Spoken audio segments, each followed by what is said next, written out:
bienvenue à tous. Je suis désolé de vous pousser à la roue, mais on a des contraintes horaires en fait pour la fin de la session. Donc si vous voulez quand même pouvoir entendre l'exposé jusqu'au bout, c'est bien qu'on démarre pas trop en retard. Voilà, donc merci de vous approcher de vos chaises. Et puis, bon, il y aura un peu plus de temps après, de toute façon, pour accéder au buffet.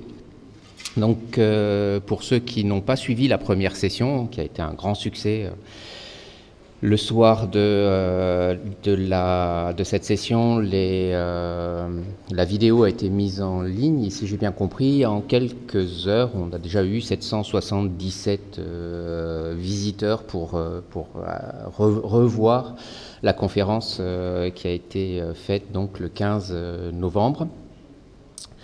On est ici pour la première session toulousaine, donc j'espère qu'on va faire aussi bien. Donc l'enjeu, c'est 778 en une heure. Voilà, c'est pour ça que je commence. C'est pour essayer d'améliorer le score. Donc je vais aller vite. Nous accueillons aujourd'hui donc Nicolas Gauvry. Nicolas Gauvry, qui a une triple formation, mathématicien, psychologue et sciences cognitives. Et bon, je veux dire, ça doit lui donner tous les éléments pour nous faire une conférence de haut niveau sur notre questionnement du rapport au hasard. Et donc, la question qui nous était soumise, alors évidemment, notre processus a été un petit peu perturbé en termes de délai, mais celle à laquelle nous aurions dû réfléchir pour venir aujourd'hui était donc sur peut-on se fier à notre intuition pour prendre des décisions. Voilà, donc je pense que c'est un sujet porteur dans une entité comme le CNES où effectivement nos projets sont faits de micro-décisions et de macro-décisions et dans lequel effectivement ce dispositif collectif est potentiellement soumis à beaucoup d'aléas et de complexité. Je vous souhaite à tous une bonne conférence et je passe la parole à Nicolas Gauvry. Merci.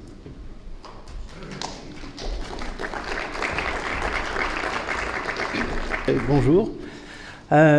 Et je pense que je vous dois des explications tout de suite, parce que la question donc, qui était posée, c'était « Peut-on se fier à l'intuition pour prendre des décisions ?» Et puis le titre que vous voyez ici ne contient pas le mot « intuition » ni « décision ». Ça parle de perception du hasard. Donc quelque chose un peu qui a l'air en décalage comme ça. Et donc il faut d'abord que je vous explique pourquoi la perception du hasard, ça a un rapport avec la prise de décision et avec, on verra un peu plus ensuite, avec l'intuition notamment, c'est-à-dire la prise de décision intuitive, si on veut. Les psychologues qui ont travaillé sur la prise de décision sont très vite, c'est un grand courant de recherche, je vais vous en dire beaucoup plus dans la suite, sont très vite arrivés à la conclusion que nous vivons dans un monde incertain, ça vous savez, que rien n'est certain en ce monde sauf la mort et les impôts. Et comme on est dans un monde incertain, on est obligé de raisonner aussi d'une manière qui convient à un monde incertain, c'est-à-dire de manière plus ou moins probabiliste. Et de ce fait, la manière dont on raisonne est influencée par la manière dont on comprend le hasard, dont on estime les chances. On peut parler de probabilité subjective pour dire l'estimation qu'on a intuitivement de la probabilité d'un événement ou des chances que ça se produise. Et du coup, la perception du hasard est vraiment au centre de la prise de décision sous incertitude, comme disent les psychologues. Voilà, et donc on va parler de ça. Et je vous dois encore aussi une explication pour la photo qui est ici, qui va illustrer le fait que notre perception du hasard peut jouer sur... Alors là, ça ne va pas être une histoire de raisonnement ou d'intuition, mais plutôt de croyance. Ce que vous voyez ici, donc, ça, vous savez ce que c'est, et une éclipse comme ça est possible, une belle éclipse comme ça est possible parce que le diamètre apparent de la Lune est à peu près égal au diamètre apparent du Soleil. Voilà, on m'a dit que Thomas Pesquet allait bientôt aller vérifier ça de plus près, mais vu d'ici, en tout cas, les diamètres apparents sont à peu près identiques, et du coup, ça donne la possibilité d'avoir de belles éclipses comme ça. Beaucoup de gens sont très étonnés par cette coïncidence des diamètres de la Lune et du Soleil apparents, Et certains vont jusqu'à dire que c'est tellement étonnant, tellement peu probable, intuitivement, que ça veut dire qu'il doit y avoir une intention cachée derrière. Tout à l'heure, je vais vous raconter un peu la même chose avec des enfants, et vous verrez que quand on est tout petit, déjà, on a cette idée que s'il y a des régularités, des coïncidences, des choses étonnantes qui se produisent, alors souvent on en déduit qu'il doit y avoir une intention cachée derrière, un agent qui a organisé ça. Voilà, je vais avancer un petit peu tout de suite pour préciser, disons, le consensus très général chez les psychologues sur la manière dont on raisonne et le modèle très général, donc le plus courant, le plus accepté en psychologie, c'est ce qu'on appelle un modèle de la double voie, qui dit qu'on a deux manières de raisonner. On peut appeler ça système 1, système 2, c'est le titre qui a été repris en français pour un livre de Daniel Kahneman, dont je vais vous redire un mot tout à l'heure. Ça s'appelle comme ça en français, système 1, système 2. C'est peut-être pas très heureux, en anglais ça s'appelle penser rapidement, penser lentement. Voilà. Et l'idée c'est qu'on a deux manières de réfléchir, de raisonner et de prendre des décisions. La première qui est une façon rapide, fondée sur des heuristiques. Je vais vous définir ça tout à l'heure si vous ne voyez pas ce que c'est.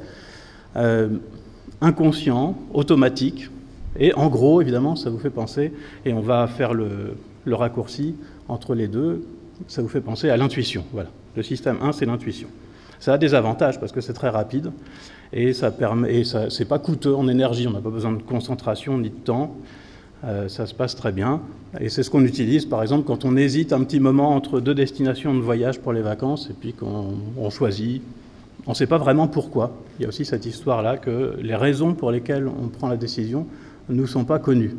C'est comme si on avait fait un raisonnement mais de manière inconsciente et on a seulement le résultat du raisonnement, on n'a pas le raisonnement lui-même. Et puis vous avez le système 2 qui est le système analytique. Alors c'est très coûteux, il faut être concentré, il faut qu'il y ait du calme, il faut qu'on ait du temps. Et c'est ce qu'on utilise quand on résout un problème mathématique, normalement, par exemple. En partie, on utilise aussi l'intuition pour les problèmes mathématiques, mais quand on rédige, quand on fait un raisonnement déductif, c'est le système 2 qu'on utilise. Donc vous avez compris que dans la suite, moi, je vais vous parler du système 1, essentiellement, presque uniquement, donc de l'intuition. Alors, juste pour vous donner des exemples qu'on peut rattacher à l'intuition, des exemples historiques qui sont souvent cités, je vous en donnais deux, un heureux et un malheureux, pour vous dire que l'intuition, parfois ça marche très bien, puis parfois ça marche pas très bien. Premier exemple historique, c'est l'histoire de Kekulé, chimiste du 19e siècle, qui connaissait la formule brute du benzène, mais qui n'arrivait pas à trouver la forme de la molécule.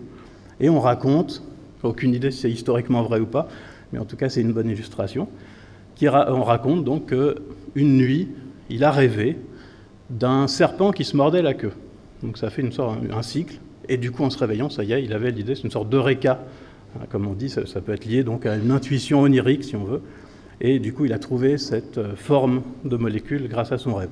Alors voilà une très belle intuition, une sorte de raisonnement. On peut imaginer que dans son rêve, il a fait de manière inconsciente un raisonnement qui aboutissait à la solution sous une forme étrange d'un serpent qui se mord la queue.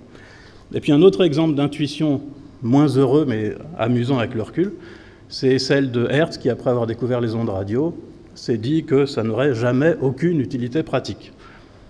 Voilà, l'intuition qu'il a eue et qui est beaucoup moins heureuse. Alors ça, c'est des exemples historiques, donc un peu isolés, c'est anecdotique complètement. Les psychologues s'intéressent beaucoup plus à des intuitions générales. C'est-à-dire se demandent comment, en général, nous autres humains, on raisonne de manière intuitive. Et est-ce qu'il y a, par exemple, des choses qui sont contraires à notre intuition? C'est une question qu'on s'est souvent posée. En décalage avec notre intuition et qui toucherait à peu près tout le monde.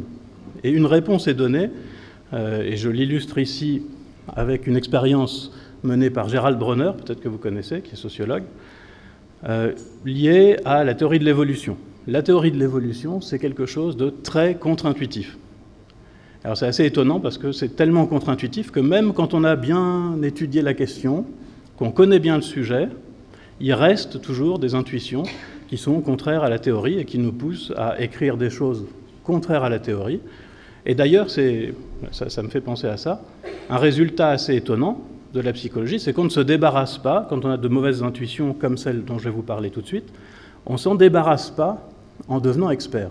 Quand on devient expert, ce qu'on arrive à faire, c'est à contrer les intuitions fausses.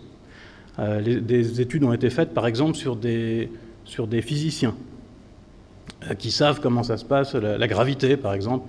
Et vous savez que c'est complètement contre-intuitif que dans le vide, deux objets quelconques tomberont toujours à la même vitesse, une plume et une bille de plomb. On a du mal à imaginer ça. Et ce qui se passe chez les physiciens, quand on leur demande de résoudre ce type de problème, on est dans le vide, et puis il y a une plume et une bille qui tombent, évidemment, ils répondent correctement que les deux tombent à la même vitesse. Mais on peut détecter quand même dans leur cerveau que l'intuition fausse est quand même partie. C'est-à-dire l'intuition existe, et ensuite, ils arrivent à la bloquer. Ils ont cette idée qui arrive, mais ils savent qu'elle est fausse, donc ils corrigent avec le système 2, si on raisonne en termes de système 1, système 2. Mais pour revenir à cette histoire d'évolution, donc vous avez eu le temps de lire du coup, voilà ce qui a été fait. On a demandé, donc Gérald Bronner et ses collègues ont demandé à des professeurs de biologie, de sciences et vie de la Terre, en collège et lycée, d'expliquer ce problème. Ce problème, c'est on a des éléphants en Asie, certains n'ont pas de défense pour une question de mutation génétique. Et ils sont de plus en plus nombreux dans la population des éléphants, et donc on leur a demandé comment ça se fait, expliquer ce phénomène. Tous ont bien compris que ça avait un rapport avec le braconnage et le fait qu'on des gens tuent des éléphants pour récupérer l'ivoire. Donc si les éléphants n'ont pas de défense, mais si les éléphants non plus n'ont pas de défense, eh bien, ils ont moins de chances de se faire tuer. Voilà, ça, tout le monde avait compris ça, mais dans la manière dont ils ont rédigé leur explication, puisqu'il fallait écrire quelque chose, on a trouvé très souvent des phrases finalistes, on pourrait dire, c'est-à-dire qui ne correspondent pas à la théorie de l'évolution, du style les éléphants qui n'ont pas de défense se font moins tuer que ceux qui ont des défenses, et du coup, les éléphants se sont adaptés en mutant ou en n'ayant pas de défense. Voilà, comme si, dans la phrase, on a l'impression que c'est les éléphants qui ont décidé d'arrêter d'avoir des défenses parce qu'ils se sont dit, si on fait ça, on va se faire tuer.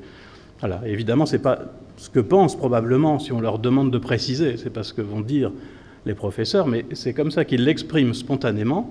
Probablement, ils l'expriment aussi spontanément comme ça dans leur classe parfois, et donc ça peut encore faire augmenter cette intuition fausse finaliste. Voilà, un exemple donc de théorie contraire à l'intuition, et là vous voyez que l'intuition est résistante, si on veut, à l'expertise, à l'apprentissage, et donc c'est un thème voilà, qui a beaucoup intéressé les psychologues. Mais je vais en revenir maintenant plus à la question du hasard, parce que c'était quand même ça le titre, et ce que je vais faire, c'est vous parler de 3 grands courants en psychologie qui, tous les 3, ont étudié d'une manière ou d'une autre le hasard, la perception qu'on en a, ou le raisonnement probabiliste spontané. Voilà, comment on fait pour raisonner à partir d'événements incertains, comment on estime des probabilités. Le premier courant dont je vais vous parler, c'est le courant qu'on appelle biais et heuristique. C'est surtout concentré sur, c'est pas le premier historiquement, mais c'est le premier dont je vais parler, c'est surtout concentré sur les erreurs, qu'ils appellent des biais, et les raccourcis logiques, qu'on appelle des heuristiques, d'où le nom biais et heuristique, qu'on fait lorsqu'on fait des raisonnements, donc probabilistes, de manière plus ou moins intuitive. Voilà. En général, ça marche très bien, même avec des gens qui ont étudié les probabilités, mais ça marche mieux avec ceux qui n'ont pas étudié les probabilités. Sauf dans certains cas, donc si j'oublie de vous le dire, vous pouvez le noter tout de suite, le biais d'équiprobabilité dont je vais vous parler tout à l'heure est renforcé avec l'apprentissage des probabilités. Mais donc, dans ce courant de recherche, on s'est surtout intéressé aux erreurs. Pourquoi est-ce qu'on a des intuitions mauvaises? Dans le deuxième courant dont je vais vous parler juste après, on a essayé de comprendre d'où venaient ces erreurs, parce que ceux qui travaillaient dans biais et heuristiques ont surtout décrit des erreurs, dit dans quelles situations elles apparaissaient, mais on ne comprend pas pourquoi elles apparaissent. Et le troisième courant que je garde pour la fin a essayé de réhabiliter l'intuition en disant que finalement c'est pas si mauvais, même s'il y a quand même effectivement des erreurs, hein, il n'y a pas de contradiction entre les 3 courants, que c'est pas si mauvais que ça, l'intuition, ça marche quand même drôlement bien, et que pour éviter que ça ne marche pas dans certains cas, on peut faire des choses, et notamment présenter les données de manière différente, donc je vous dirai ça à la fin. Voilà, le représentant sans doute le plus célèbre du courant biais et heuristique, c'est Daniel Kahneman, que vous avez ici, qui est chercheur en psychologie, mais aussi économiste. Il a eu le prix dit Nobel d'économie, et a travaillé donc, pendant très longtemps, notamment avec Amos Tversky, sur ces biais heuristiques, voilà, avant de changer un peu de domaine. Voilà. Donc, tout un courant qui cherchait à comprendre nos erreurs. Et pour illustrer le genre d'erreurs qu'on peut faire, et de perception fausse, biaisée qu'on peut avoir du hasard. Je vais vous raconter une histoire qui s'est passée dans les années 40 à peu près. Une grande expérience qui, à première vue, prouve la télépathie. Alors, mais il peut y avoir des rebondissements, attendez. Alors voilà ce qui s'est passé dans les années 40. La fondation Radio Zénith, qui faisait des émissions de radio, a décidé d'organiser une grande expérience pour savoir si la télépathie, ça marche ou pas. Et pour ça, il y avait régulièrement, à chaque émission, un petit groupe de quelques médiums qui choisissaient une suite de 5 piles ou face et qui se concentraient pour les envoyer télépathiquement vers les auditeurs.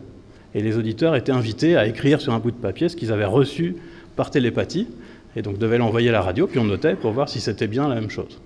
Voilà, et ça a duré assez longtemps pour qu'on ait des données phénoménales, de l'ordre de 100 000, une centaine de milliers de suites, avec les réponses des auditeurs, et donc vraiment un matériel très intéressant. Et normalement, alors vous savez que si on fait une suite de 5 piles ou face, la probabilité de chacune des suites possibles est toujours la même, et c'est 1 sur 2 puissance 5, c'est 1 sur 32. Donc le raisonnement est le suivant, on se dit s'il n'y a pas de télépathie, les gens n'ont aucun moyen de savoir, et donc ils vont réussir une fois sur 32. Et quand on regarde, eh ben, ils réussissent mieux que ça. C'est incroyable, hein. Alors pas beaucoup plus, mais un peu plus qu'une fois sur 32. Et donc voilà, la preuve est faite, la télépathie, ça fonctionne. C'est ce qu'on a dit pas très longtemps, parce que très vite, un psychologue du nom de Goodfellow a dit « Moi, je vais regarder quand même ce qui se passe plus précisément sur les suites qui ont été choisies. » Parce que les suites, je vous ai dit qu'elles étaient choisies au hasard, mais en fait, ça veut dire que c'est les médiums qui décidaient quelle suite ils allaient envoyer. Et quand Goodfellow a analysé les suites en question, il s'est aperçu que certaines suites arrivaient beaucoup plus que d'autres. Par exemple, la suite pile, pile, pile, pile, pile arrivait jamais. Jamais disait ça. Quand on essaye d'être aléatoire, on n'a pas envie de dire pile, pile, pile, pile, pile, parce que ça n'a pas l'air aléatoire. Voilà. Et d'autres suites comme pile, face, face, arrivaient plus que la normale. Et ça, on le trouve chez les médiums quand ils inventent les suites, et on le trouve aussi chez les auditeurs quand ils essayent de deviner les suites. Et ce décalage qu'il y a entre ce qui devrait arriver et ce qui s'est produit explique complètement les résultats obtenus. Voilà, donc non, on n'a pas la preuve de la télépathie avec cette expérience, mais par contre, c'est très intéressant parce que ça nous montre que quand on essaye d'être aléatoire, on n'y arrive pas si mal en fait, mais il y a quand même un décalage, et notamment certaines suites, j'en parle tout à l'heure, ont l'air plus aléatoires que d'autres. Un autre exemple d'erreur, donc là l'erreur, vous voyez, c'est que certaines suites qui devraient, en première approximation, toutes les suites devraient nous sembler aussi aléatoires les unes que les autres, et finalement certaines nous paraissent plus aléatoires que d'autres. Un autre exemple de biais, c'est-à-dire d'erreur systématique qu'on fait, ou d'erreur de perception qu'on fait sur le hasard, c'est qu'on s'attend à ce que le hasard donne un résultat assez régulier. Et ça aussi, ça a donné quelque chose d'étonnant historiquement, pendant la Seconde Guerre mondiale, qui a été compris seulement après. C'était pendant les bombardements de Londres, que les Allemands lançaient des bombes sur Londres, et les états-majors essayaient de comprendre ce qui se passait, état-major britannique, et ils avaient formé une carte avec tous les impacts de bombes. Et quand ils regardaient la carte avec les impacts de bombes, tous ont eu la sensation qu'il y avait des points précis avec beaucoup de bombes et d'autres zones où il n'y avait presque pas de bombes. Donc ils se sont dit, c'est pas au hasard, les Allemands sont en train de viser ces endroits-là qu'ils ont pu réussir à déterminer. Même. Ils voyaient où les Allemands visaient.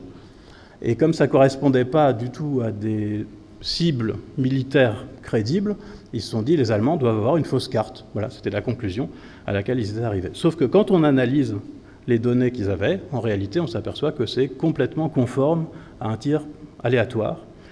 Et ce qui se passe simplement, donc ça ne nous apprend pas grand-chose sur ce que faisaient les Allemands, à part que probablement ils tirent au hasard, mais ça nous apprend quelque chose sur la manière dont on perçoit le hasard, qui est qu'on attend du hasard qui soit plus régulier que ce qu'il est en réalité. Et donc quand on voit véritablement des points au hasard, on a l'impression qu'ils sont anormalement regroupés. Ça, c'est ce que Jean-Paul Delahaye a appelé l'attente excessive d'étalement. On attend à ce que ce soit très étalé, plus que la normale. Je vais vous donner un troisième exemple dont je vous ai parlé tout à l'heure, c'est le biais d'équiprobabilité. C'est une tendance qu'on a, et alors pareil, ça peut se justifier, hein, comme beaucoup de choses, beaucoup d'erreurs qui sont effectivement des erreurs, on peut quand même les justifier, d'un certain point de vue. Le biais d'équiprobabilité, c'est cette tendance qu'on a à croire que lorsqu'il y a plusieurs alternatives possibles et qu'il y a du hasard qui joue, toutes les alternatives ont la même probabilité d'arriver. Voilà.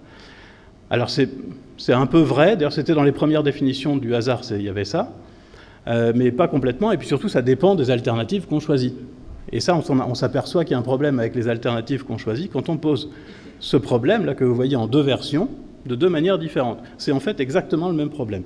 Donc on peut poser cette question. Quelle est la probabilité que le jour le plus froid de la semaine prochaine tombe le jeudi? Voilà une manière de poser la question, en rouge. Ou alors en bleu, quelle est la probabilité que jeudi soit le jour le plus froid de la semaine prochaine? Et on n'observe pas les mêmes réponses quand on pose ces questions-là, parce que dans le premier cas, les gens ont tendance à se dire le jour le plus froid, a priori, ça peut tomber lundi, mardi, mercredi, etc. Donc il y a 7 possibilités, donc ça doit être 1/7. Et quand on pose la question dans la deuxième version, les gens ont tendance à se dire, jeudi, il n'y a que 2 possibilités, soit c'est le jour le plus froid, soit c'est pas le jour le plus froid, donc ça fait une chance sur 2. Voilà. Et c'est la première réponse qui est plus correcte que la seconde. Voilà, ça illustre le biais d'équiprobabilité qui donne des résultats. Parfois, ça a des incidences, parce que là, c'est complètement théorique, mais ça a des incidences. Et par exemple, Elisabeth Tessier a une fois avancé cet argument pour dire que l'astrologie fonctionne, en disant, moi, quand je fais des prédictions, ça marche plus qu'une fois sur 2. Si c'était au hasard, ça marcherait qu'une fois sur 2. Ça, c'est pas vrai. En fait, on est très capable de faire des prédictions qui marchent plus d'une fois sur 2. Je crois quelqu'un qui travaille à Météo France avait trouvé un système pour trouver le temps qu'il fera dans un an. On ne prédit pas à long terme, mais pour savoir si dans un an, un jour donné, il pleut ou il ne pleut pas, il a trouvé une méthode qui marche dans 75% des cas, c'est de prédire ce qui s'est passé cette année. On dit ça va faire comme cette année. S'il a plu, on dit qu'il pleut, et s'il n'a pas plu, on dit qu'il ne pleuvra pas. Et ça marche très bien, parce qu'il y a les saisons, et donc voilà, ça marche assez bien. Bon, ça c'est encore un exemple amusant. Il y a des exemples d'erreurs qui sont moins amusantes et qui ont été aussi beaucoup étudiées par les psychologues. En fait, il y a deux grands champs qui ont été beaucoup étudiés par les psychologues concernant les erreurs de raisonnement sur les probabilités. C'est la médecine et le droit. Voilà. Donc, ce qui se passe quand il y a un procès, parce que ça peut être dramatique si on fait des erreurs de raisonnement, et en médecine aussi. Et dans les deux cas, on a trouvé des erreurs, des biais assez systématiques et qui peuvent être très embêtants. Alors voilà un exemple historique, c'est l'histoire de Sally Clark, l'affaire Sally Clark. Ça, c'est en 1999. Sally Clark est mère de 2 enfants, et ces 2 enfants sont morts, pas en même temps, mais ces 2 enfants sont morts dans des circonstances qu'on ne connaît pas. Mais en tout cas, ce qu'on peuvent observer les médecins, c'est compatible avec une mort naturelle, et c'est aussi compatible avec un meurtre, par étouffement, par exemple. Peut-être que c'est 2 fois une mort subite du nourrisson, on ne sait pas trop. Alors je ne sais pas pourquoi des soupçons se sont portés sur Sally Clark, mais ça a été le cas, elle a été accusée de meurtre. Et pendant le procès, un des éléments clés du procès, ça a été ça, de l'accusation. Ce qui est écrit ici, ça a été de dire que si on regarde ce qui se passe d'habitude dans les familles, la probabilité pour que dans une famille 2 enfants meurent de mort naturelle est seulement de 1 sur 73 millions. Voilà, et l'argument, c'est donc de dire c'est quasiment impossible que 2 enfants meurent de mort naturelle dans une famille, donc Sally Clark doit être coupable. Voilà. Et ça a vraiment porté comme argument, alors que c'est complètement faux. L'argument est fallacieux. Parce qu'en fait, le pourcentage qui est donné ici, qui d'ailleurs est faux par ailleurs, mais enfin on va l'accepter en première approximation, ça ne nous permet pas de répondre à la question qui nous intéresse, qui est une question inverse par rapport à ce qui est écrit ici. Alors que là, on nous dit quelle est la probabilité que 2 enfants soient morts de mort naturelle dans la population. Ce qui nous intéresse, c'est quelle est la probabilité, sachant que les 2 enfants sont morts, qu'ils aient été tués par leur mère. Et quand on calcule cette probabilité, parce qu'on peut le faire, on a les probabilités qu'il faut pour pouvoir faire le calcul, on trouve que la probabilité est de 2/3 pour la mort naturelle. C'est-à-dire que quand 2 enfants meurent dans une famille, 2 fois sur 3, c'est de mort naturelle. Et 1 fois sur 3, ils ont été assassinés. Donc les probabilités sont plutôt en faveur de l'innocence de Sally Clark ici. Et là, vous voyez que c'est un défaut de raisonnement qui fait qu'on se contente d'une information qui, en fait, ne suffit pas à répondre à la question. Il nous faudrait, par exemple, pour pouvoir répondre, la probabilité que dans une famille de 2 enfants, les 2 enfants soient assassinés par leur mère. Si cette probabilité est beaucoup plus grande que celle d'avoir de mort naturelle, c'est en défaveur de Sally Clark, et si elle est beaucoup plus petite, ce qui est le cas, elle est 2 fois plus petite, c'est au contraire en faveur de l'innocence. Voilà, là je vous ai montré quelques exemples, il y en a plein d'autres. Il y a des livres entiers, donc ça faudrait des semaines pour parler de tout ça. Il y a plein d'autres exemples de biais comme ça. Donc là, vous voyez par exemple qu'on se contente de probabilité qui ne permet pas de répondre à la question, mais on saute aux conclusions. Avec le biais d'équiprobabilité, vous voyez qu'on applique une sorte de principe d'information minimale en disant que tous les événements sont équiprobables, c'est-à-dire ont la même probabilité d'arriver, alors que ce n'est pas toujours le cas. Voilà. L'exemple le plus classique d'ailleurs de biais d'équiprobabilité est beaucoup plus simple que ce que je vous ai raconté là. C'est simplement l'histoire des 2 dés. Si on lance 2 dés, est-ce qu'on a plus de chances d'avoir 11 comme somme ou 12? Et la plupart des gens disent spontanément, bah, c'est pareil, parce que voilà, il y a les possibilités, tous les nombres de 2 à 12 sont des possibilités. Et donc voilà, c'est pareil. Et en fait non, c'est pas pareil. C'est pas pareil parce que pour faire 12, on est obligé d'avoir 6 sur le premier dé et 6 sur le deuxième. Alors que pour faire 11, on peut avoir 5 sur le premier et 6 sur le deuxième, ou l'inverse, 6 puis 5. Et du coup, il y a 2 fois plus de chances de faire 11 que 12. Voilà, ça c'est un excellent moyen pour gagner de l'argent et perdre un ami, si vous voulez faire des paris.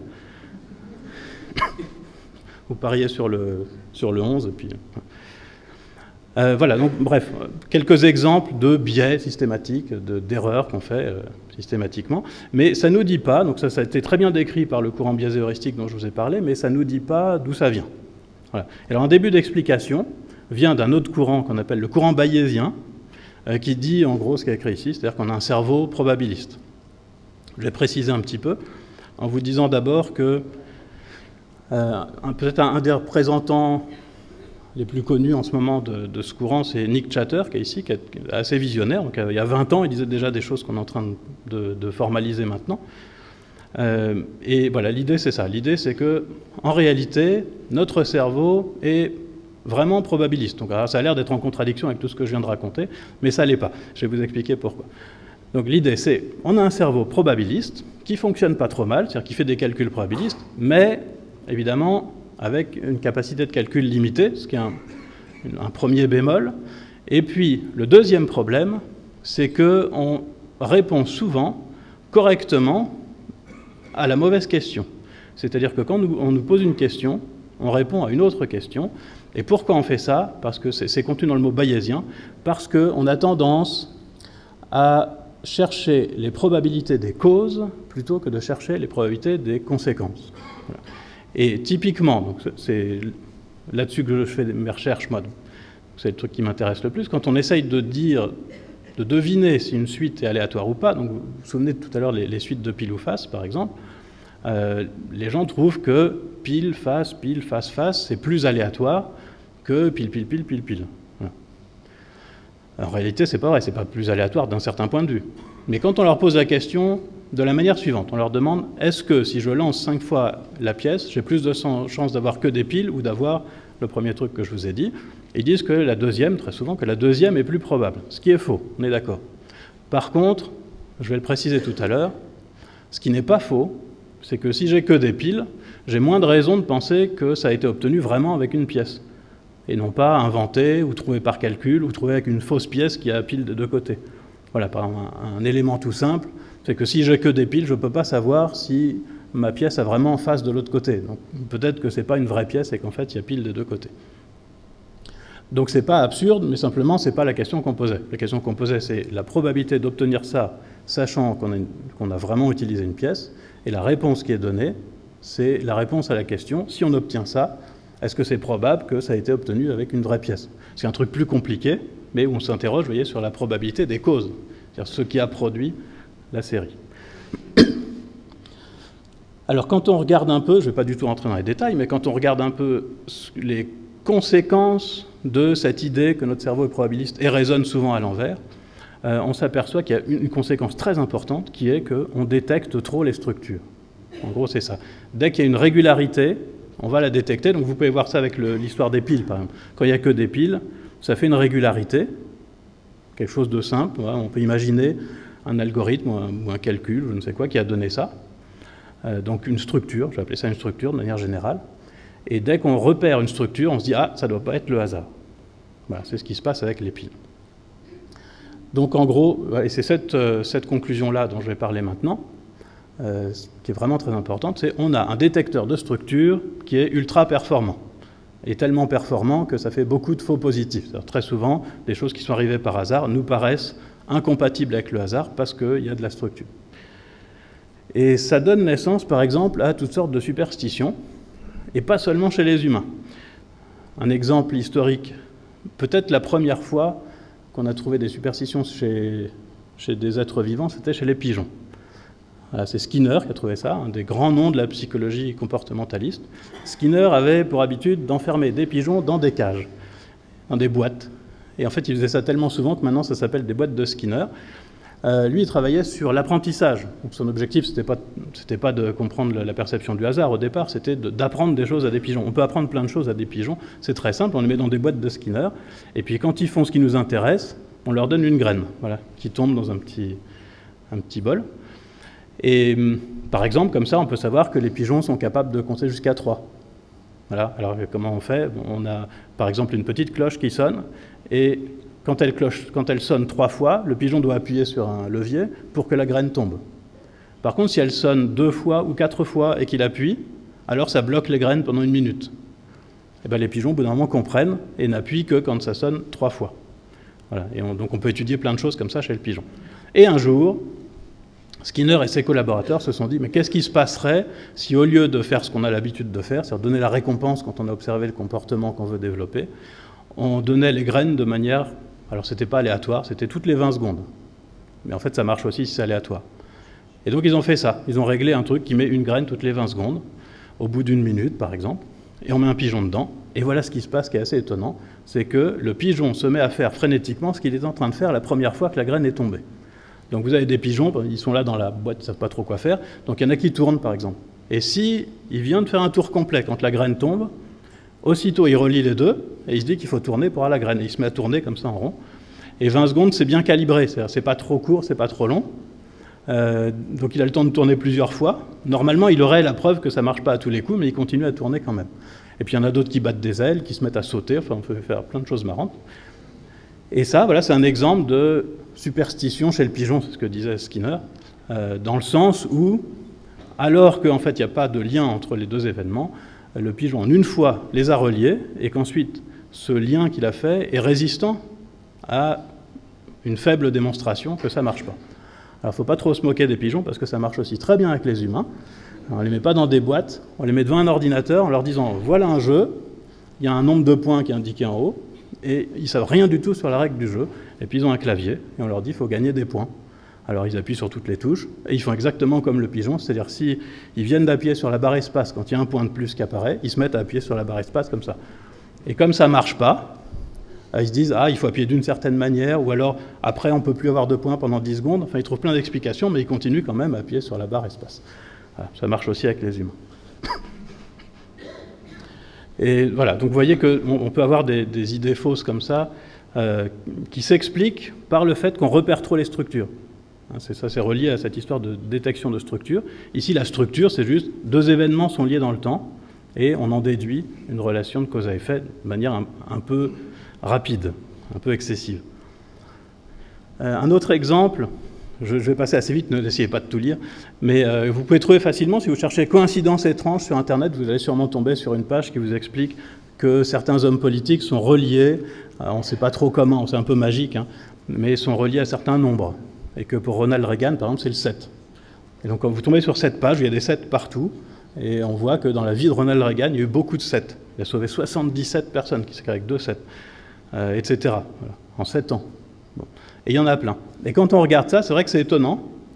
Donc on détecte la structure. J'essaye de comprendre comment ça a pu arriver. C'est-à-dire comment des gens ont pu croire qu'effectivement, il y avait quelque chose qui ne pouvait pas s'expliquer par le hasard, et beaucoup de 7 dans la vie de Ronald Reagan. Et j'imagine que c'est arrivé par le fait que quelqu'un a trouvé un jour 2 ou 3 7 de suite dans la vie de Ronald Reagan, et s'est dit « oh, 2 ou 3 7, c'est incroyable, ça fait une structure, ça ne doit pas être le hasard », et il s'est mis à chercher partout des 7 dans la vie de Ronald Reagan, et il en a trouvé plein. Voilà. En réalité, bien sûr, vous imaginez bien qu'il n'y a rien de magique là-dedans, c'est simplement que des nombres, ou des chiffres encore plus, dans la vie de Ronald Reagan, on en trouve plein. Et voilà ce que moi j'ai réussi à faire en 10 minutes sur Wikipédia. Je ne suis pas du tout historien. Je cherchais des 6 au lieu des 7, juste pour voir si ça marche aussi. Et ça marche très bien. Donc vous voyez par exemple Ronald et Reagan, à chaque fois 6 lettres, etc. Donc ça marche avec 6. Je suppose que ça marche aussi avec les autres chiffres, je n'ai pas essayé. Mais là encore, ça peut naître de notre détecteur un peu trop sensible de structure qui nous fait déjà nous étonner quand on voit 3 fois le nombre 7 dans la vie de Ronald Reagan, par exemple. Alors après, selon les hommes politiques, ce n'est pas les mêmes chiffres. Quelque chose d'un peu équivalent, je ne sais pas si vous avez entendu parler de ça, c'est les codes de la Bible, par exemple. Des gens mettent le texte de la Bible, ou ça marche très bien avec n'importe quel texte, en fait. Des gens essayent avec Moby Dick, ça marche pareil. Mais on fait des grilles, comme ça on écrit juste le texte, donc une lettre par case, et ensuite on essaye de trouver dans ces grandes grilles de lettres, en regardant verticalement, horizontalement, en diagonale, si on trouve des mots qui font ce qu'on appelle après coup des prédictions, c'est des post-dictions en fait. Et on trouve plein de choses, donc on trouve le 11 septembre, on trouve le sida annoncé dans la Bible, etc. Voilà. Mais en réalité, évidemment, on trouve ça parce qu'on peut trouver tout ce qu'on veut, et des gens se sont amusés à chercher un peu tout et n'importe quoi dans la Bible, et par exemple, on a trouvé « Dieu n'existe pas » dans la Bible, ou « haïssez Jésus », donc voilà. Donc ça ne doit pas être un vrai message caché. Et j'ai un collègue qui a essayé avec les pensées de Pascal, et il a trouvé comme prédiction poulet frites, qui était le plat du midi à la cantine. Donc voilà, c'était prévu dans les pensées de Pascal aussi. Un autre exemple où on voit bien notre détection excessive, si on veut, de structure, mais qui est quand même très bien, hein, c'est bien qu'on ait un détecteur de structure comme ça. Je le précise pour ne pas être trop négatif tout le temps. Le fait qu'on repère des structures et des lois, c'est un peu les fondements de la science. C'est un peu ce qui fait. Voilà, c'est comme ça qu'on se dit qu'il doit y avoir des lois de l'univers et qu'on les trouve.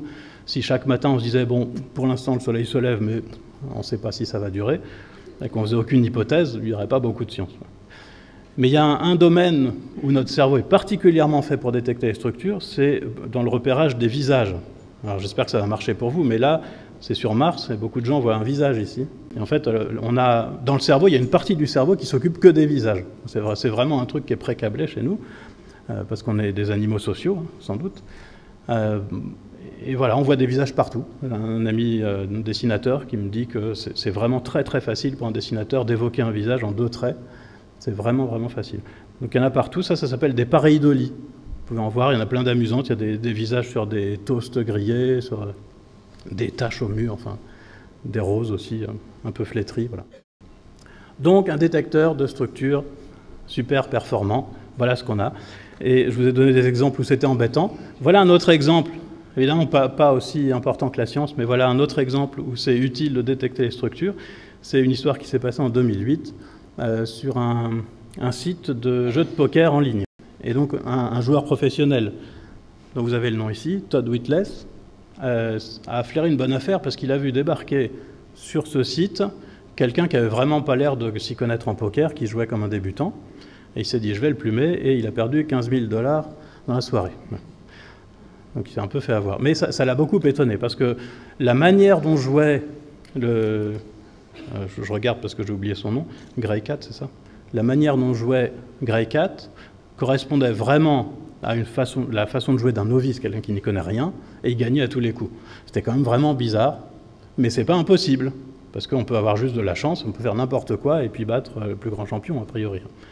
Voilà, enfin, comme on a un détecteur de structure, il s'est dit c'est quand même bizarre, il y a eu une enquête, et on a découvert que Grey Cat, c'était un ancien employé de l'entreprise qui avait fait le logiciel, et qui s'était ménagé une petite porte de sortie dans le logiciel pour voir les jeux de l'adversaire. Voilà. Il a sans doute été trop gourmand. Et là, voilà, notre détecteur de structure a fait qu'on l'a trouvé. Je vous ai dit au départ que j'allais vous parler de 3 courants de recherche. Et donc, voilà, on va arriver au 3e, qui, en quelque sorte, essaye de réhabiliter l'intuition. Alors, ce 3e courant de recherche a débuté avec l'étude beaucoup plus positive, pas des biais ou des erreurs, l'étude des joueurs d'échecs, par exemple, experts, comparés aux novices. Parce que là, il y avait quelque chose d'étonnant. On s'aperçoit que les joueurs experts arrivent sans voir, ils ne voient pas 5 ou 6 coups ou 10 coups à l'avance, donc ils ne savent pas s'ils vont gagner pour l'instant, quand la partie est au milieu, par exemple, mais ils sentent, ils ont la sensation que certains mouvements sont bien et d'autres pas. Et ils ne savent pas pourquoi. Et donc ils font ça et ils gagnent en général. Et donc ils ont une sorte d'intuition de ce qui est bien et ce qui n'est pas bien comme mouvement et comme position sur l'échiquier. Comparé aux novices qui, eux, parfois n'auraient pas du tout l'idée de faire ça, ou trouvent ça très bizarre, Voilà. Donc on s'est dit, quand même, l'intuition avec l'expertise, ça se développe et ça donne quelque chose de vraiment très performant, puisqu'il a quand même fallu une sacrée puissance de calcul pour arriver à battre les champions d'échecs, alors que l'ordinateur est capable quand même de calculer, n'importe quel ordinateur est capable de calculer beaucoup plus loin que n'importe quel humain, mais l'intuition, là, était quand même très forte. Et puis pour le jeu de Go, c'est encore pire, puisque je crois qu'on vient tout juste de battre le champion du monde de jeu de Go, mais ça fait un paquet de temps qu'on essaye. Donc l'intuition, voilà, c'est le système 1 du début, le système rapide. Quand on le regarde sur des experts de jeux d'échecs, par exemple, on se dit ça marche quand même drôlement bien, parce que c'est un truc rapide, comme ça ils ne savent pas pourquoi ils font ça, mais voilà, on voit que c'est efficace. Et donc il y a eu tout ce courant de recherche qui s'interroge plutôt sur le génie de l'intuition, comme le dit Gerd Gigerenzer, que vous avez ici, et qui représente bien ce courant de recherche. Voilà, il y a un livre qui s'appelle comme ça, Le génie de l'intuition. Et le message de Gigerenzer, en gros, il est double. C'est de dire, d'une part, que en fait, l'intuition, ça marche drôlement bien, mais il ne remet pas du tout en cause tout ce que je vous ai dit avant, ça c'est bien établi. Hein. Mais qu'en général, ça marche bien. On s'est concentré jusqu'ici sur les erreurs et les biais, mais quand même, ça marche bien. Et que les erreurs qui restent, on peut les réduire si on adapte le discours. Lui, ce qu'il dit, c'est qu'il ne faut pas essayer d'adapter l'intuition aux données, il faut essayer d'adapter les données, ou plutôt la manière dont on présente les données, à notre intuition, parce que ce qu'il pense, c'est que dans le cas, en tout cas, des problèmes probabilistes, où on fait des erreurs fréquentes, donc comme l'histoire de Sally Clark, par exemple. Voilà, vous avez une information sous forme probabiliste, qui n'est pas la bonne, qui est difficile à comprendre, qui est incomplète. On n'arrive pas à répondre parce qu'elle n'a pas été fournie comme il fallait. Voilà, donc lui, il dit qu'il faut fournir les informations autrement. Je vous montre après comment. Mais donc pour dire que l'intuition, ça marche quand même pas mal, je vais reparler de cette perception du hasard. Et à nouveau, excusez-moi, mais je sais que c'est très fréquent, mais à nouveau, je vais vous parler des histoires de pièces. Voilà, là vous avez deux suites de si pile ou face. Et même si vous êtes très fort en probabilité et que vous savez très bien que les deux ont la même probabilité d'arriver, honnêtement, si vous lancez une pièce et que vous obtenez la deuxième suite, vous serez plus étonné que si vous obtenez la première, très probablement. Et ce que je vous disais tout à l'heure, de l'explication bayésienne, le deuxième courant dont je vous ai parlé, de ce qui se passe, qu'on s'étonne, et qui fait que les gens disent que la deuxième suite est moins probable que la première, en fait, ce qui se passe, c'est que donc on n'estime pas la bonne probabilité. Alors ce qu'on estime, donc, la plupart des gens, ce que la plupart des gens essayent d'estimer quand on leur demande laquelle est la plus probable, c'est la probabilité que la suite ait été obtenue par un moyen aléatoire, sachant que c'est ça la suite. Voilà. Et quand on essaye de ça a l'air complètement subjectif, difficile, on se dit qu'on ne peut pas lui donner un sens précis à ce truc-là. Mais en fait, si, on peut. On peut très bien, et ça donne ça. En fait, on se dit, la suite, soit elle a été produite vraiment par hasard, dans ce cas, il y a la même probabilité pour les deux, soit elle n'a pas été produite par hasard. Bon. Alors, si elle n'a pas été produite par hasard, ça peut être, par exemple, parce qu'elle a été produite par un algorithme, un calcul, et c'est comme ça que le disent les mathématiciens qui s'occupent de ça, par un programme d'ordinateur. C'est pas exactement comme ça qu'ils disent, mais c'est sur une machine de Turing, mais c'est ça, c'est un programme d'ordinateur, c'est un algorithme, donc une méthode. Et du coup, pour formaliser cette idée, parce que la question, évidemment, c'est de dire, bon, ok, mais si ça a été produit par un programme, qu'est-ce qui me dit que la première est plus ou moins probable que la deuxième? A priori, rien. Sauf qu'il y a une théorie en informatique théorique, théorie algorithmique de l'information, ça s'appelle, qui traite justement de cette question. Et qui s'est posé la question suivante, si on choisit un programme au hasard, donc en gros, ça veut dire, vous prenez un ordinateur, et puis vous mettez des symboles au hasard et vous regardez ce que ça donne. Dans la plupart des cas, ça ne donne rien du tout. Des fois, ça fait un programme qui peut faire une boucle et puis ne jamais s'arrêter. Bon, ça ne nous intéresse pas. Et parfois, le programme peut écrire une suite et s'arrêter. Voilà, donc par exemple, des fois, il va écrire, puis si on lui dit d'écrire des piles et des faces à la place des 0 et des 1, il peut écrire peut-être face, pile, face, donc la première suite. Ou alors, il peut écrire 6 fois pile et puis s'arrêter. Voilà, c'est des possibilités. Eh bien, quand on regarde ça, ce qu'on obtient, c'est ce qu'on appelle la probabilité algorithmique de la suite. Et la probabilité algorithmique, elle n'est pas comme la probabilité tout court, ce n'est pas équiprobable. Et quand on fait ça, la deuxième suite apparaît beaucoup plus souvent que la première. Ce qui veut dire très concrètement que si vous choisissez un programme d'ordinateur au hasard, vous avez beaucoup plus de chances que ça écrive que des piles que ça écrive pile, face, pile. Voilà. Si je me suis trompé, vous avez corrigé avec le dessin. Voilà. Et du coup, voilà le raisonnement. Si ça a été fait par hasard, les deux suites ont la même probabilité. Si ça n'a pas été fait au hasard, il y a beaucoup plus de chances d'avoir la deuxième. Et de ce fait, si j'observe la deuxième, j'ai plus de raisons de penser que ça n'a pas été fait par hasard que la première. Et ça, on peut le formaliser, donc. Et on peut même calculer un truc que nous, on a appelé le vrai hasard. Le vrai hasard, c'est la probabilité que la suite ait été produite par hasard, sachant que c'est ça. Voilà. Et quand on regarde, quand on compare le vrai hasard, entre guillemets, et puis ce que les gens perçoivent, donc on leur demande simplement de noter, est-ce que c'est plus ou moins probable, est-ce que c'est plus ou moins aléatoire d'après vous, on obtient quelque chose comme ça. Donc là, ce que vous avez, c'est en abscisse, c'est le vrai hasard, et en ordonnée, ce que les gens ont estimé, et chaque point correspond à une suite, en l'occurrence, de 12 pile ou face. Voilà. Et donc vous voyez, évidemment, ce n'est pas parfait, ça c'est certain. Par contre, vous voyez quand même que les suites qui sont les moins probables dans la théorie vrai hasard sont aussi celles qui sont jugées les moins probables par les gens. Donc ça veut dire qu'on a une sorte d'intuition d'un truc, donc ce vrai hasard, qui correspond assez bien en tout cas, et c'est vraiment épatant parce que, en fait, c'est pas calculable, ce vrai hasard. On peut donner des estimations, mais on ne peut pas le calculer par un algorithme. C'est très compliqué. Nous, pour estimer le vrai hasard, il a fallu qu'on fasse tourner pendant 1 mois un superordinateur qui essaye tous les programmes, parce que c'était le seul moyen d'arriver à une estimation, mais c'est seulement une estimation. Donc il y a quelque chose qu'on ne sait même pas calculer vraiment mathématiquement, et que, par intuition, on est capable d'estimer pas mal. Voilà, grossièrement pas mal. Alors je vous ai promis tout à l'heure de vous reparler de cette idée de rapprochement entre la structure et l'intention. Quand on voit des structures, souvent la première chose qui nous vient à l'esprit, c'est que ça a été fait exprès. Et ça, je vous ai dit, c'est quelque chose qu'on trouve très petit. En fait. Il n'y a pas besoin d'attendre 40 ans, on peut le faire avant. Ça a été fait avec des enfants de 10 mois. Je crois que la photo ne correspond pas très bien. Ça a été fait avec des enfants de 10 mois. Voilà ce qu'on a fait. On leur a montré ce système ici, où on a une sorte de jarre transparente avec des billes jaunes et rouges, et puis on peut les prendre et les mettre dans un tube, et à la fin ça fait une suite, ici, de jaune et de rouge. Voilà. Et ça peut être un humain qui fait ça, donc là, dans la première phase, il voit un humain qui prend des billes et qui les met, ça.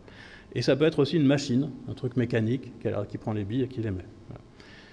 Ça c'est pour habituer les enfants, pour leur montrer ce qui peut se produire. Et ensuite on leur montre la même chose, mais avec un cache, comme ça. Donc ils ne peuvent plus voir si c'est un humain ou une machine qui prend les billes pour les mettre dans le tube. Et ce qu'on a trouvé, c'est que quand la suite obtenue est régulière, comme ici, les enfants pensent que c'est un humain qui a produit la suite. Et quand elle est irrégulière, ils pensent que c'est une machine qui a produit la suite, parce que la machine, peut-être, je ne sais pas, est supposée pas intelligente. Donc la conclusion des psychologues qui ont fait cette expérience, c'est de dire que, très jeunes, à 10 mois, les enfants sont capables, ou ont tort d'ailleurs, de rapprocher, de faire le lien entre la régularité et l'intention qu'il y a derrière.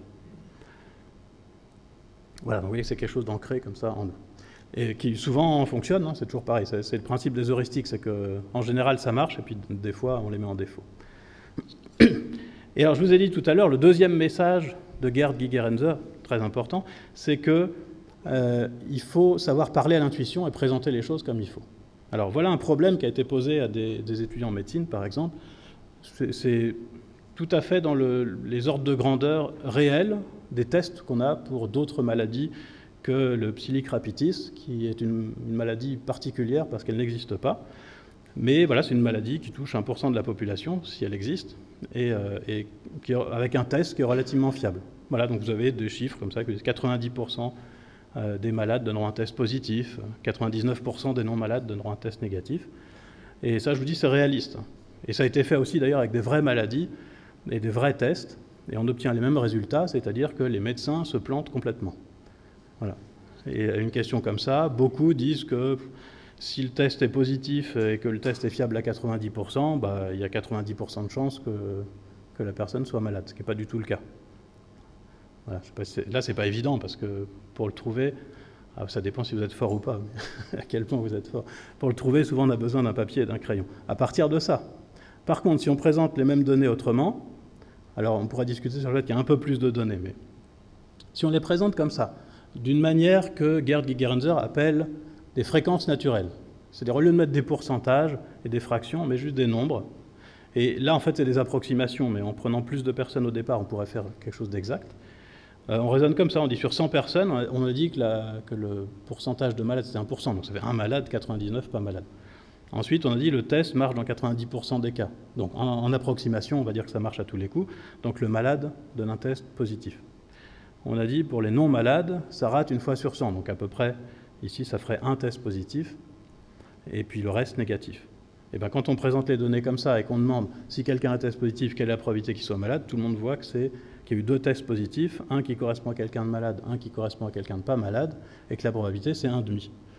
Voilà. Et là, c'est sur un cas inventé, donc c'est pas très important, mais ça marche aussi très bien avec des cas pas inventés, notamment les amniosynthèses, par exemple, ou la mammographie pour certaines tranches d'âge. En fait, on a ce genre de choses, c'est-à-dire que quand on fait les calculs, on s'aperçoit que si on recommande la mammographie et que dans le cas où on a un doute, on opère, eh bien on risque d'opérer beaucoup de gens qui ne sont pas atteints, et donc c'est très embêtant.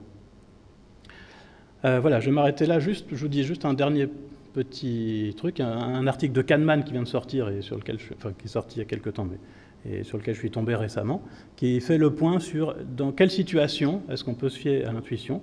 Et sa conclusion est assez positive. C'est pourtant Kahneman qui était dans le courant biaisé-heuristique, donc a surtout étudié les erreurs de raisonnement. Mais sa conclusion est très positive, puisqu'il dit que, en gros, l'intuition est très fiable à partir du moment où on a eu accès aux informations. C'est-à-dire que notre cerveau est très bien fait, mais évidemment, il a besoin de données. Et si vous y pensez, les médecins, par exemple, n'ont pas les données nécessaires, parce qu'ils voient arriver des malades à qui ils recommandent des médicaments, et ils ne savent jamais si le médicament a fonctionné, si la personne est toujours malade, peut-être qu'elle est à l'hôpital. Ils ne savent pas. On ne revient pas pour dire ça a marché au bout de 3 jours. Voilà. Donc ils n'ont pas l'information nécessaire. Et c'est aussi le cas dans la plupart des fois où l'intuition est en défaut. C'est ça qui se passe. Voilà. Et c'est tout ce que j'avais à vous dire. Voilà.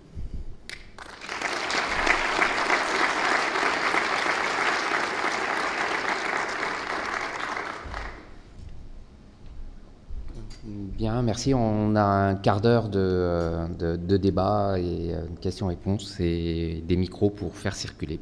Il y a un aspect dont vous n'avez pas beaucoup parlé et qui nous concerne pas mal, nous, ici, parce qu'on prend des décisions sur le long terme, etc. C'est l'aspect temporel. L'intuition court terme, l'intuition long terme. Et je pense que c'est quelque chose qui est un peu délicat. Enfin, j'ai l'impression que la perception qu'on a du résultat ou des conséquences dépend beaucoup de l'horizon des conséquences. Oui. Alors, probablement, j'en ai pas parlé parce que les expériences en psychologie, pour des raisons pratiques, portent sur des décisions à court terme. C'est un peu plus compliqué de voir ce qui se passe à long terme. Donc, j'ai pas vraiment beaucoup d'éléments pour vous faire des comparaisons entre ce qui se passe pour les prévisions à court terme et les prévisions à long terme. Par contre, du côté mathématique, comme on vit souvent, je parlais de la météo tout à l'heure, par exemple, dans un monde un peu chaotique. Vous savez que dans un monde chaotique, plus on va loin et moins on peut prévoir. Mais là, ce n'est pas une limite de l'intuition, en fait. C'est une limite, même si on utilise le calcul, comme pour la météo, en fait, on est très vite limité par le fait qu'un petit décalage, j'imagine aussi dans les décisions qu'on fait, un tout petit décalage peut avoir des conséquences importantes et que c'est par nature presque imprévisible à long terme. Voilà. Je sais que ce n'est pas une réponse complètement satisfaisante. J'avais 2 questions à vous poser en fait. La première, c'est dans vos définitions, finalement, parfois, on ne comprend pas bien la différence finalement entre intuition et réflexe. Alors, y a-t-il vraiment une différence entre une intuition et un réflexe ? Ça, c'était ma première question. Et ma deuxième question, c'est finalement, doit-on raisonner avec des probabilités quand on sait qu'on ne va observer qu'une seule réalisation ? Je pense notamment à l'élection américaine ou à la problématique des amniosynthèses où on vous dit vous avez une chance sur 10 000, mais bon, ça c'est si vous faites 10 000 tirages. Si vous avez, soit vous l'avez pas, mais vous l'avez pas à 1/10 millième. Alors pour intuition et réflexe, je pense que la différence c'est qu'on suppose que quand on parle d'intuition, on suppose qu'il y a quand même eu, c'est peut-être un peu exagéré de dire un raisonnement, mais une sorte de raisonnement inconscient. Pour le réflexe, il n'y a pas de raisonnement. C'est une réponse qu'on donne de manière automatique, sans raisonnement. Donc voilà, normalement, dans les exemples que j'ai donnés, ça suppose quand même une forme de raisonnement Et donc, ce n'est pas uniquement du réflexe. Après, voilà, je ne suis pas sûr de bien séparer les deux. Et ensuite, pour le raisonnement probabiliste, même si le résultat est binaire, il faut quand même faire le raisonnement probabiliste pour savoir ce qu'on va avoir comme résultat. Je ne sais pas comment dire, mais par exemple, sur ce qui est encore à l'écran ici, sur l'histoire des maladies, évidemment, la personne que vous recevez, vous avez fait passer un test, il est positif, vous voulez savoir si elle est malade ou pas. Donc le médecin, évidemment, dans son cabinet, lui, il ne veut pas savoir si 50% des gens dans ce cas seraient malades ou pas. Il veut savoir si la personne en face de lui est malade ou pas. Mais pour ça, pour arriver à choisir entre les deux, la seule méthode que je vois comme ça, c'est de faire des calculs de probabilité. Et si on trouve qu'il y a 99% de chances qu'il soit malade, on va dire qu'il est malade. Et si on trouve au contraire que la chance est très faible qu'il soit malade, on va dire qu'il n'est pas malade. Mais c'est intéressant ce que vous dites parce que justement dans les études les plus poussées qui portent sur la façon dont notre cerveau fonctionne de manière probabiliste, il y a cette question de l'échantillon qui vient tout le temps parce qu'on ne peut pas calculer, on ne peut pas imaginer que notre cerveau est capable de calculer toutes les distributions des probabilités qui l'intéressent. Et donc on suppose que le cerveau fonctionne comme ça, par échantillonnage. Comme s'il faisait une sorte de modélisation où il choisit des événements au hasard, il regarde ce que ça donne, et puis sur 1 ou 3 ou 4, mais peut-être seulement 1, en fait, il arrive à prendre une décision en faisant un échantillonnage. Donc finalement, on suppose qu'on mime un calcul probabiliste, mais en utilisant donc, ce que vous dites, des événements qui sont plus ou moins binaires et qui correspondent à des échantillonnages. Ouais. Oui, moi j'avais une question sur... vous avez parlé en gros de qu'est-ce qu'on observe et comment ça impacte le raisonnement. Et une des conséquences de l'approche bayésienne, c'est les modèles markoviens, qui nous disent finalement qu'on peut, suivant ce qu'on regarde, si on regarde la trajectoire, elle peut être complètement aléatoire, et par contre la dynamique de la trajectoire, elle peut être complètement déterministe. Si je parle, si je change d'échelle entre le microscopique et le macroscopique, par exemple, c'est l'équation de la chaleur qui est complètement déterministe et qui s'appuie, qui est finalement une représentation à l'échelle microscopique de ce qui se passe avec un mouvement brownien, donc qui est complètement aléatoire. Et donc ma question, c'est comment ces changements finalement en fonction de ce qu'on observe et de l'objet qu'on manipule, qui fait qu'on va passer de quelque chose qui est fondamentalement aléatoire à quelque chose qui est plus déterministe. On pourrait parler de Schrödinger aussi, la mécanique quantique. Comment ça impacte notre façon de raisonner et quels sont les travaux qui ont pu être menés sur notre capacité à se poser la bonne question et à travailler sur les bonnes observables pour raisonner, entre guillemets, correctement? Alors, en fait, si j'ai bien compris, vous posez la question à propos de suites qui ont l'air aléatoires, parce que c'est plus ou moins chaotique, et qui en fait reposent sur un processus simple. C'est ça? Donc, qui peuvent être, dans une chaîne ou un processus de Markov, la trajectoire est fondamentalement aléatoire, et elle est vraiment aléatoire. Par contre, si on regarde l'évolution de la loi dans le temps, l'évolution de la loi, elle, est complètement déterministe. Donc, et en fait, c'est le même phénomène, simplement, si on regarde la trajectoire elle-même, on a une évolution aléatoire qu'on n'est pas capable de prédire, au sens où on ne sait pas le coup d'après ce que ce sera exactement. Par contre, on sait exactement ce que va être la loi à l'instant d'après, en fonction de la loi telle qu'elle était à l'instant présent. Donc c'est... Ouais. c'est quelque chose qui... voilà.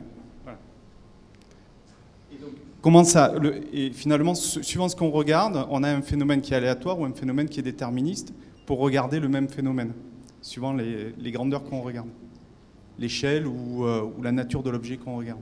Ah oui, donc là vous dites, en changeant de point de vue, on pourrait éventuellement avoir une intuition qui change complètement. Ouais. Alors j'ai pas de réponse exactement avec votre exemple, mais peut-être que ce dont j'ai parlé à la fin là et que propose Guy Gerenzer, c'est un peu dans cette optique-là. En changeant de point de vue, on rend l'intuition plus opérante. Je ne sais pas si... Mais sur ce que vous dites exactement, j'ai jamais vu d'études là-dessus en psychologie, peut-être parce que déjà, vous avez vu avec quand on compare le vrai hasard, entre guillemets, et puis le hasard perçu, déjà, ça ne colle pas parfaitement. Et ça ne colle pas parfaitement, probablement parce qu'en fait, pour arriver à faire ce qu'on fait, c'est-à-dire estimer à peu près correctement le hasard, donc selon la théorie mathématique, on se base en fait sur des indices. Et donc on doit avoir, probablement, on a une intuition qui en fait est quand même assez limitée. Et alors des histoires de chaînes de Markov, je pense que c'est un peu compliqué pour voir si on arrive à imaginer des lois de passage. Je ne sais pas. Si, ça me fait quand même penser à un truc qui pourrait être lié de loin, c'est qu'on a regardé certains psychologues qui travaillent plutôt sur la mémoire, ont étudié comment les gens essayent de prévoir ce qui va se passer quand on leur met des suites de lettres. Alors ça se passe comme ça, sur l'écran vous avez des suites de lettres qui apparaissent, et on peut par exemple faire en sorte qu'après le A, il y ait presque toujours un N. Et on s'aperçoit que très vite, les gens sont capables, si c'est le cas, de dire N juste après le A, mais il faut que ce soit quasi systématique. Et donc si c'est dans 90% des cas, très vite, quand ils voient un A, ils supposent que c'est N après. Et on le sait parce qu'on leur demande de dire le plus vite possible ce que c'est, par exemple, et ils répondent plus vite, parfois avant même que la lettre apparaisse. Et ce qui est étonnant, c'est qu'ils sont capables de faire ça avant d'avoir repéré consciemment qu'il y avait une régularité. C'est-à-dire si, quand ils commencent à faire ça, à dire N à chaque fois qu'ils ont dit A, si on arrête l'expérience, on leur demande est-ce que vous avez remarqué des régularités, ils disent non. Et puis si on leur demande est-ce que vous avez remarqué ce qu'il y a après le A, ils ne savent pas trop. Et ils disent ça leur est venu comme ça. Voilà.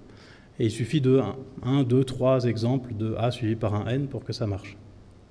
Après, quand il y en a 4, ils ont remarqué consciemment, donc ça marche, c'est plus de l'intuition. Mais donc voilà, peut-être que c'est relié à ce que vous dites là. Mais voilà, pour que ça marche, il faut que ce soit quand même assez costaud, quoi. Qu'après le A, il y ait presque toujours un N, sinon ça ne marche pas. Ils ne repèrent rien, ils ne sont pas capables de prédire. Un élément de réponse, quoi. Bonjour, tout d'abord merci pour cette présentation, c'était passionnant. Je pose une question un peu pragmatique en fait. Si je résume, l'importance pour utiliser notre intuition, c'est surtout de se poser les bonnes questions, si j'ai bien compris ce que vous avez dit. Et ma question est-ce que vous pouvez donner des pistes de lecture, etc., qui permettraient justement de mieux orienter les questions qu'on peut se poser quand on est devant une décision à prendre? Dans les lectures, le premier qui me vient à l'esprit, c'est Guy Gerenzer, dont je vous ai parlé. Donc il y a le génie de l'intuition, par exemple, qui est pas mal. Et penser le risque aussi. Il parle beaucoup de ce que je viens de raconter, qui a été traduit les deux ont été traduits en français.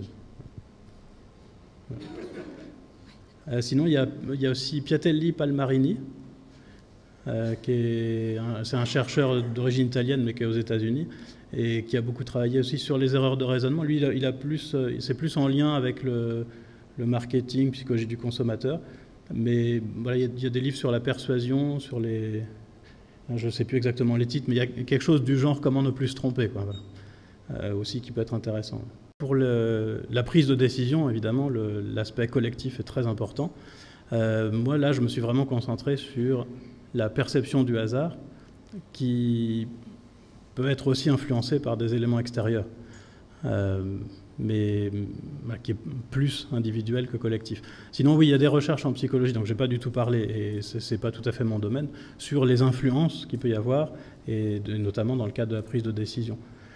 Donc oui, c'est important, mais pas tellement pour la perception du hasard, mais pour la prise de décision, c'est très important. Ouais. Je vous disais, même pour la perception du hasard, il peut y avoir quand même un effet, parce que ce qui est assez amusant, c'est que quand on n'a aucun élément pour répondre à une question, on s'accroche à n'importe quoi.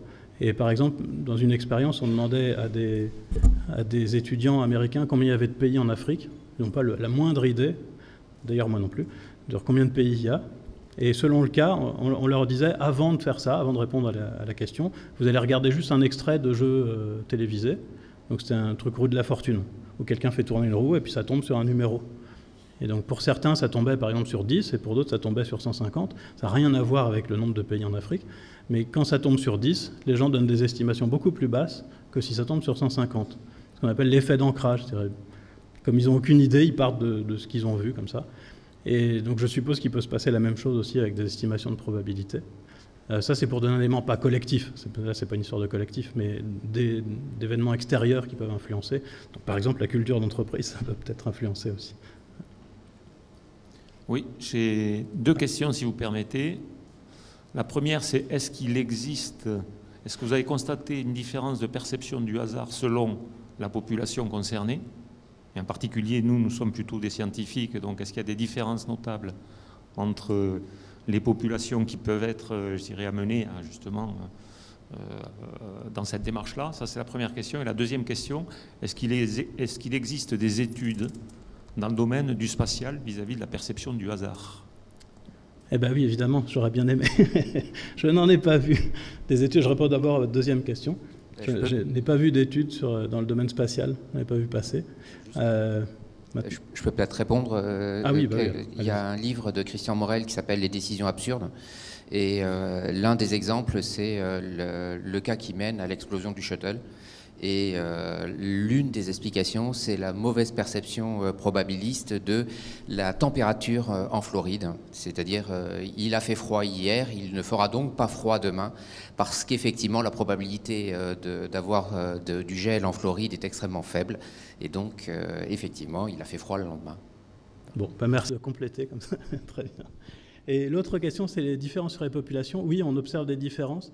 J'ai cité tout à l'heure sur le biais d'équiprobabilité le fait que quand on apprend les probabilités, ça augmente le biais d'équiprobabilité. Donc ça, c'est un exemple. Et un autre exemple qui est pas vraiment dans la perception, mais qui est dans la production du hasard. Moi, j'avais demandé simplement à des gens, donc d'abord pour faire des différences entre les éducations d'où on vient, j'avais demandé à des gens d'essayer de produire des suites aléatoires.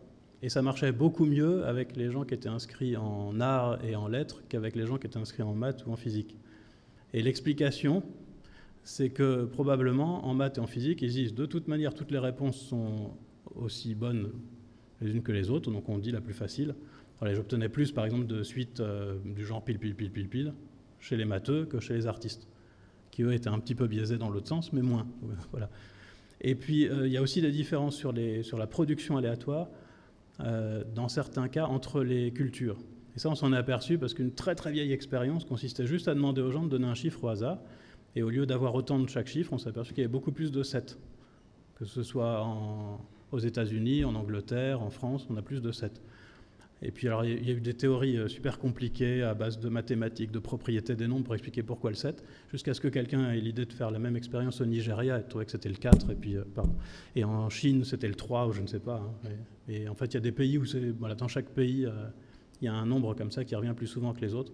Et donc la bonne explication, c'est sans doute simplement que le 7, chez nous, c'est un nombre symbolique.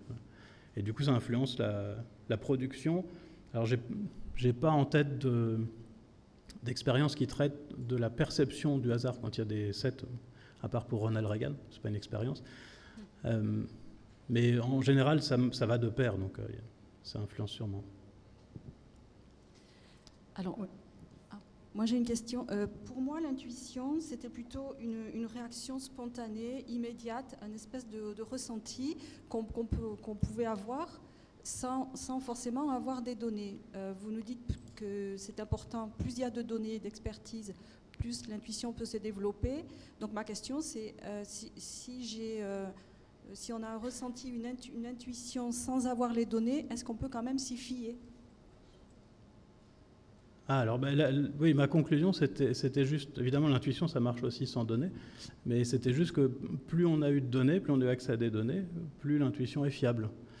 Après, ça ne veut pas dire qu'elle n'est pas fiable quand on n'a pas de données, mais elle l'est moins en tout cas. Et les erreurs dont je vous ai parlé sur les médecins et les jurés diminuent quand ils ont des informations suffisantes. Donc, voilà, je ne peux pas vous en dire beaucoup plus que ça, je sais que c'est un peu frustrant, mais...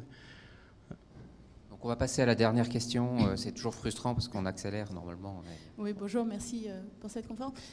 La question, c'était un peu, quand on fait appel à l'intuition, on identifie assez bien dans un jugement si on fait appel plutôt à de l'intuition ou au système 2 plus lent.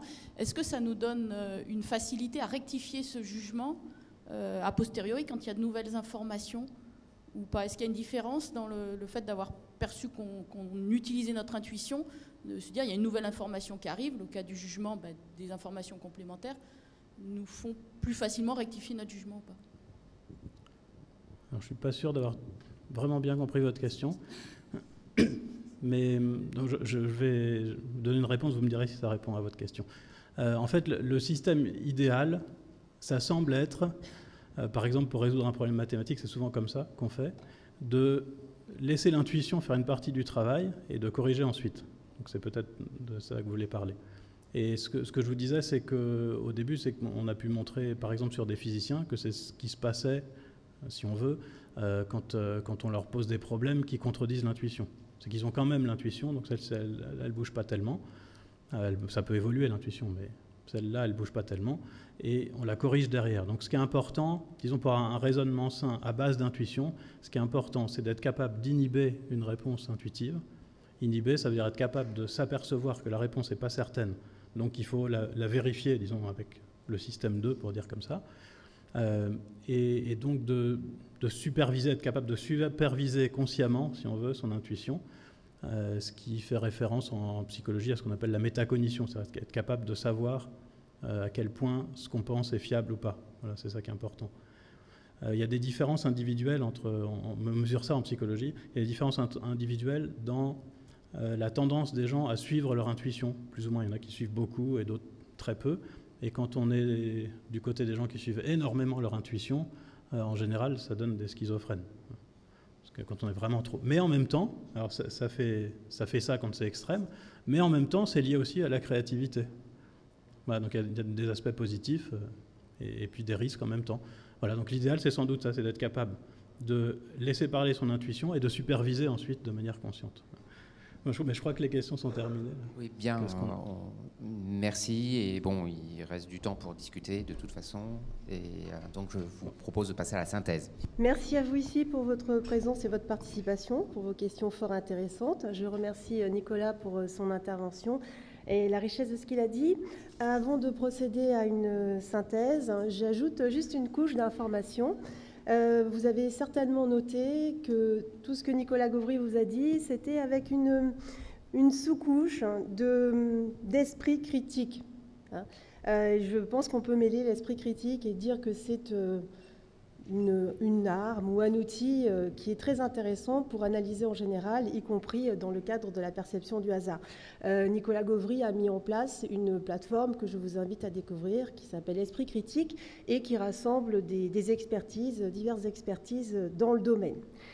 J'ajoute un commentaire que vous n'avez pas eu parce qu'il n'a pas été évoqué ici, seulement sur le site internet qui est dédié à ces plateformes à cette plateforme des matinales des idées, un commentaire laissé par un internaute qui dit « L'intuition pourrait se définir comme un mode d'analyse et de synthèse personnalisé, difficilement explicable par la personne elle-même.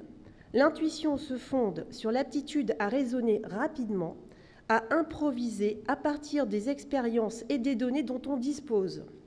C'est tout sauf du hasard. Pour bien préparer une décision, disposer d'un certain temps est nécessaire, au risque de prendre une décision avec une information incomplète. Au mieux, cette information incomplète permet de dégager une tendance. C'est à ce moment-là qu'intervient l'intuition. Pour moi, il n'y a pas de décision importante prise dans la certitude absolue. Et l'internaute ajoute cette phrase pour conclure, non seulement on peut se fier à notre intuition, mais on doit se fier à notre intuition. Je voulais rajouter cette phrase en préambule. Alors, peut-on se fier à notre intuition pour prendre des décisions? C'était le débat aujourd'hui en réponse à ce sujet sur la perception du hasard. Nicolas Gauvry nous l'a dit, nous vivons dans un monde incertain. Ce monde incertain, il l'est parce que toutes les informations nous arrivent un peu bruitées. Alors vous qui êtes très reliés au domaine de l'espace, vous avez certainement cette vision du fond diffus cosmologique. C'est trouble. Et si vous êtes un peu artiste, on pourrait penser aux dernières productions de notre ami Monet dans sa série des nénuphars. Plus ça va, plus sa cataracte l'oblige à, on va dire, perdre de l'information. Donc ce monde dans lequel nous vivons, et certains mathématiciens en parlent aussi, on le voit avec des sortes de lentilles qui le floutent. Et l'information qui nous arrive comme ça, pas forcément très claire. Alors, nous pouvons en général raisonner ou prendre des décisions, dit Nicolas, de manière probabiliste et seulement probabiliste en nous appuyant sur la perception que nous avons du hasard. Néanmoins, il y a des recherches en psychologie qui sont menées et 3 types de recherches ont été exposées ce matin. La première porte sur, on va dire, les biais et les heuristiques. Alors, les biais, tout simplement, ce sont des erreurs systématiques et les heuristiques, ce sont des raccourcis que nous effectuons, des raccourcis logiques. Et nous utilisons tout le temps pour décider spontanément quand nous prenons une décision en nous fiant à notre intuition. Alors les chercheurs ont par exemple mis en évidence des erreurs liées à notre intuition des probabilités, comme le biais d'équiprobabilité qu'a mentionné Nicolas Gauvry, et qui nous pousse à penser que lorsque le hasard est en jeu, toutes les alternatives ont une chance équiprobable de se produire. Ce qui n'est en réalité pas toujours le cas, parce que cela dépend de la définition des alternatives en question. Le courant des biais et des heuristiques a précisément recensé nos erreurs les plus courantes, mais sans jamais vraiment les expliquer. S'ajoute le courant dit bayésien, qui est un petit peu plus récent, mais pas tant que ça, puisqu'il y a 20 ans on en parlait déjà, mais Stanislas Dehaene en a reparlé de façon plus récente et plus étayée. Il dit, ce courant bayésien, que le cerveau est un calculateur probabiliste quasi normal, seulement limité par le fait qu'il a une capacité de calcul qui est elle-même limitée et que les questions probabilistes sont souvent mal comprises à rebours, car nous cherchons plus souvent la probabilité d'une cause connaissant l'effet de la cause et non pas à rebours, non pas l'inverse. Une des conséquences de cette théorie est que nous avons une tendance naturelle excessive à détecter, nous l'a dit Nicolas Gauvry, les structures. Par exemple, nous voyons facilement des images, sur l'exemple qui a été évoqué ici de Mars. On voit facilement des exemples, des visages, si l'on regarde des nuages, un paysage, vous avez chacun votre zone d'imagination. Alors ces deux courants qui décrivent notre intuition du hasard sont des courants qui sont plutôt pessimistes, parce qu'il semble que notre perception soit essentiellement fausse et déformée. Et il y a un autre courant qui a été présenté par Gert Gigerenreiser, qui entend réhabiliter l'intuition en étudiant plus spécifiquement les grands succès de l'intuition plutôt que ses errements. On se base plutôt sur les succès plutôt que sur les erreurs. Et là, en fait, on a montré notre perception du hasard comme correspondant à une théorie mathématique. On l'a rapproché d'une théorie mathématique. Nicolas vous l'a décrite en l'appelant théorie algorithmique de l'information, qui est aussi la complexité algorithmique, comme vous la connaissez certainement plus naturellement. Et des pistes ont été proposées grâce à cette théorie pour corriger les erreurs. Néanmoins, certaines erreurs persistent. Par exemple, la présentation des probabilités en pourcentage, vous l'avez vu tout à l'heure, elle n'est pas naturelle et elle met notre intuition en défaut parce qu'elle ne parle pas le même langage. En revanche, quand on présente de mêmes données sous forme de fréquences naturelles, en utilisant des nombres entiers, on améliore nettement notre raisonnement, qu'il soit intuitif ou non. Alors, Nicolas a évoqué deux types d'interventions, on va dire, assez fréquentes, qui sont les interventions chez les médecins, qui doivent prendre des décisions pour analyser le diagnostic d'un patient, ou un juge qui doit prendre une décision pour considérer que oui ou non, une personne est coupable. Eh bien, ils doivent réagir de façon très rapide et s'assurer que leurs décisions sont fiables, et ce n'est pas une mince affaire à chaque fois. Alors finalement, dans quelles circonstances nos intuitions sont les plus fiables?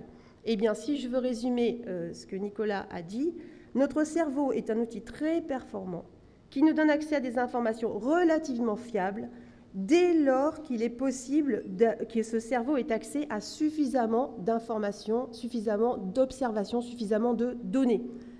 Et c'est presque un paradoxe de vous dire ça à vous, parce que c'est ce qui différencie l'intuition de l'expert, qui paraîtra certainement et quasiment tout le temps bien meilleure que l'intuition de la personne qui est novice en la matière. Vous avez ajouté des informations particulièrement intéressantes quand vous avez posé des questions tout à l'heure. Et d'abord, vous avez mis en avant l'aspect temporel en disant, en mettant dans le débat, en versant au débat, l'aspect du court terme et du long terme. Hein, quand on vit dans un monde chaotique, plus on va loin, nous dit Nicolas Gauvry, moins on peut prévoir ce qui va se passer. Mais il n'y a pas, et c'est important de le souligner, de relation entre une prévision et entre une intuition. Donc l'aspect temporel, a priori, de nos cogitations du jour, n'a pas d'impact sur l'intuition. Également, vous avez évoqué le fait qu'il puisse y avoir une différence, ou du moins vous avez questionné, Nicolas, pour savoir s'il y avait une différence entre intuition et réflexe. Alors, à cette question-là, Nicolas évoque le fait que lorsqu'on a une intuition, au préalable, très très peu de temps avant, il semblerait que nous raisonnions inconsciemment. Alors que lorsque nous avons un réflexe, ce réflexe nous avons spontanément, sans que réflexion préalable n'ait eu lieu. Enfin, quelles sont les conséquences d'un changement d'échelle dans notre façon de raisonner ?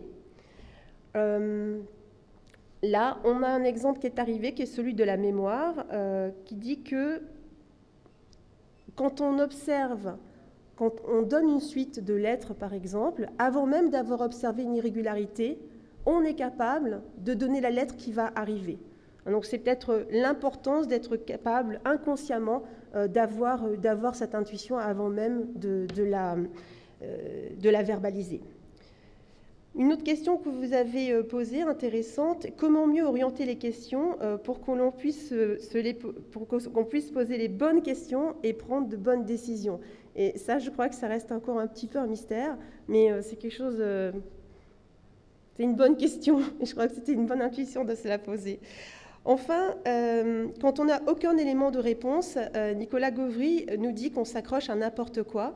Et là, il a ajouté l'effet de l'illustration de l'effet d'ancrage. Enfin, il existe des productions différentes, aléatoires, selon les cultures. Et là, il ne s'agit pas complètement du hasard. Et Nicolas a ajouté que c'est certainement un effet qui est lié à la symbolique liée à la culture.